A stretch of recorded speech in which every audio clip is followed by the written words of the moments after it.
So the US president is once again renewing his threat to close the southern border. On Twitter just a short time ago, the president called the immigration situation a, quote, national emergency and said Congress must work together to eliminate loopholes. A White House official warns a border shutdown could be catastrophic economically. The president is expected to visit the border during a trip to Florida today. So Patrick Oppmann is following all of this from Mexico City. Hi, Patrick. I mean, what kind of consequences can we expect if this happens? Well, Robin, everything from automobiles to avocados crosses into the U.S. from Mexico across the border. Over $1 billion in trade each day. And if President Trump were to make good on his threat and shut down the border, it would have devastating impacts for the U.S. economy. For Mexico, it would be much worse. President Trump's threat to close the U.S.-Mexico border, if the surge of illegal immigration doesn't fall, has cast a shadow that reaches hundreds of miles, all the way to Mexico's capital.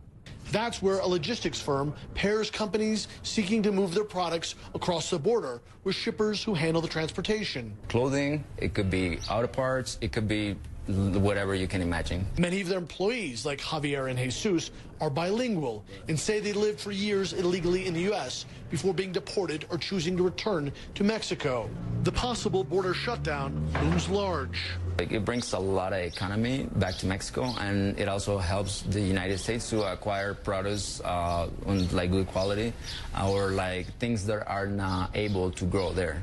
Even though the majority of the migrants come from Central America, Mexico has everything to lose here. The U.S. is Mexico's largest trading partner, and more than $1 billion of merchandise crosses the border each day, commerce that is vital to Mexico's stability. Mexican officials say the number of Mexicans illegally crossing the border into the U.S. has dropped in recent years, in part because an increase in trade with the U.S. has created more opportunities on this side of the border.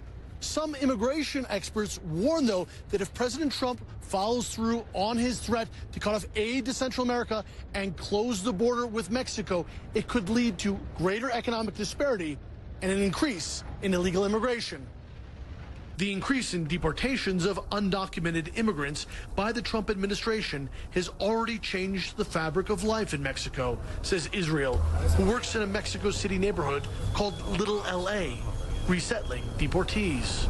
I was deported after 30 years in America. I was detained for 2 years in detention centers without having a criminal record. So I can tell you that your life ends. Even if the majority of Mexicans disapprove of what they see as the Trump administration's heavy-handed policies, the Mexican government may not have any choice but to find a way to appease Washington, says Jesus.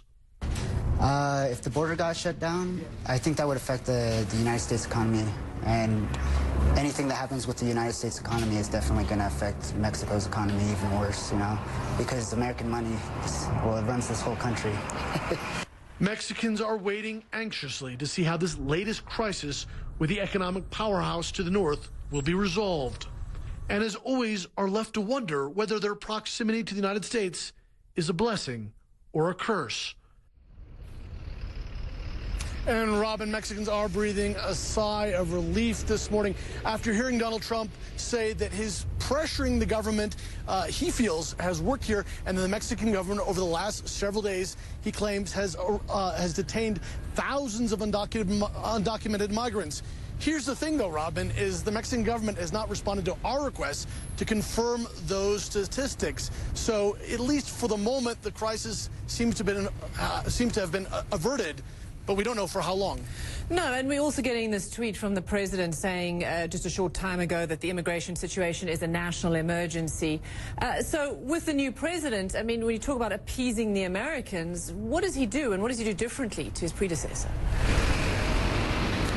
Well, that runs contrary to Mexico's leftist firebrand president, López Obrador, known here as AMLO by his initials, and he promised to be a very different president than previous Mexican presidents. But so far, he does not have a lot of maneuvering room. The economy here is dependent on trade with the U.S. So although he is a president who does not take criticism at all, as someone like Donald Trump speaks his mind, so far he has refused to take the bait but with U.S. officials saying they're expecting 100,000, mostly Central American migrants to arrive next month at the U.S. border. It's just a question of how long this can last. There is an increase in numbers, and Mexico at least seems unable to stop this flood of undocumented migrants traveling through Mexico to the United States. Okay, we're keeping an eye on all of that. Patrick Gottman, great reporting there. Thanks so much there in Mexico City.